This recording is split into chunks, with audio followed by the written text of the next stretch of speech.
اعوذ باللہ من الشیطان الرجیم بسم اللہ الرحمن الرحیم رب اشرح لی صدری ویسر لی امری واحلل عقدۃ من لسانی یفقہوا قولی۔ ہم تو دوسرے رکوع سے اب تیسرے رکوع پہ سورہ بقرہ میں آ گئے ہیں، اور اللہ کی مخلوق جو اللہ نے پیدا کیا ہے، اور پھر اللہ تعالیٰ نے آسمان اور ستارے اور ہر چیز جو کائنات میں بنائی ہے تو وہ صرف انسان کے لیے، تاکہ انسان، اور پھر اللہ تعالیٰ نے انسان کی روح کی تربیت کے لیے جو ہدایت کا سرچشمہ ہمارے لیے ہی بھیجا ہے وہ قرآن پاک ہے، اور کہ ہم جو ہے جسم کے یہ سارے اجزاء اور کس طرح استعمال کرے، اور مشینری کا استعمال، مشین انسانی جسم بھی ایک مشین ہے، اور اس کے استعمال کے لیے اللہ تعالیٰ نے کتابچے کو قرآن پاک کو بھیجا ہے، اور روح کی پرورش کے لیے قرآن پاک، تاکہ اس سے ہم ہدایت حاصل کر سکیں اور اس بارش سے ہم فائدہ اٹھائیں، اور روح کی تبدیل کے ساتھ ساتھ مکمل آدمی اور بندہ ہم بن کے اللہ کے دربار میں حاضر ہوں، اور فائدے ہوں ہمارے لیے، ادھر بھی فانی زندگی میں بھی ہمارے لیے فائدہ ہو، بلندی کا سبب ہو، اور ابدی زندگی کے لیے بھی ہمارے لیے قرآن پاک جو ہو وہ فائدہ ہو، اور ہر مشقت سے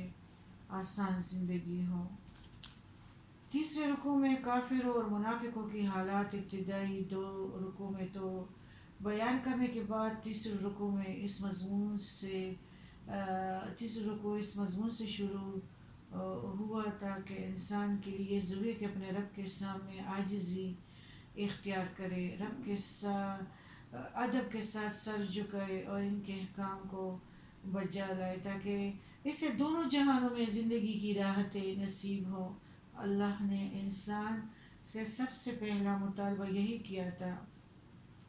پھر ارشاد ہوا کہ اس کے احکام معلوم کرنے کے لیے قرآن کی طرف پوری طور پر متوجہ ہونا چاہیے،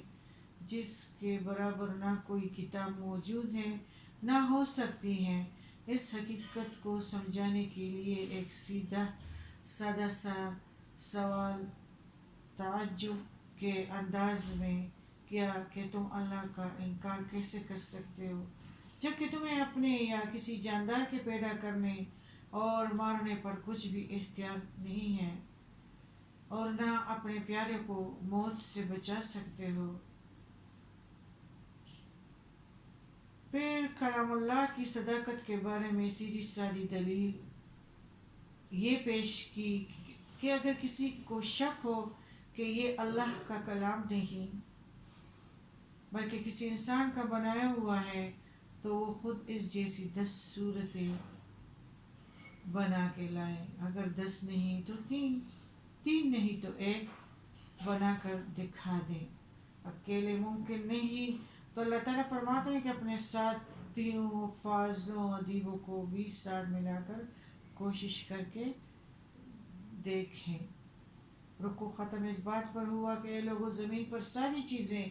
تمہارے لیے پیدا کی گئی ہیں، اور آسمان کو بھی اس لیے پیدا کیا گیا کہ سورج، چاند، ستاروں اور بارشوں کے ذریعے تمہیں نفع پہنچے، اس لیے تم اپنے مرتبہ کو پہچانو اور کام انجام دو جو تمہارے شان ہو۔ اگر ہم یہ ہدایت سمجھ لیں اور دنیا کے اور اقواموں کو ذہن نشین قرار دیں تو یہ نوع انسانی کی بہت بڑی خدمت ہوگی، اور مشرک بت پرستوں کو اس حقیقت کا بھی پتہ چل جائے گا کہ زمین اور آسمان کل کائنات انسان کے لیے بنی ہے، تو یہ کیسے ممکن ہے کہ ان سب چیزوں کا مخدوم اور تمام کائنات سے افضل انسان اپنے سے کمتر اشیاء کے سامنے سجدہ کر سکے، اور خدا کو چھوڑ کر اپنے سے بھی ادنا چیزوں کی پوجا پاٹ شروع کرے. جو رکوع اس کے بعد شروع ہوگا اس میں خاص طور پر یہ بتایا گیا ہے کہ انسان کا مرتبہ کیا ہے اور وہ اس دنیا میں کامیاب زندگی کس طرح گزار سکتا ہے تاکہ انسان اپنی عظمت اور شان کا صحیح اندازہ کرے اور کوئی ایسا کام نہ کرے جس سے وہ اپنے اونچے مرتبے سے بالکل گر جائے اور اسفل سافلین میں شامل ہو جائے.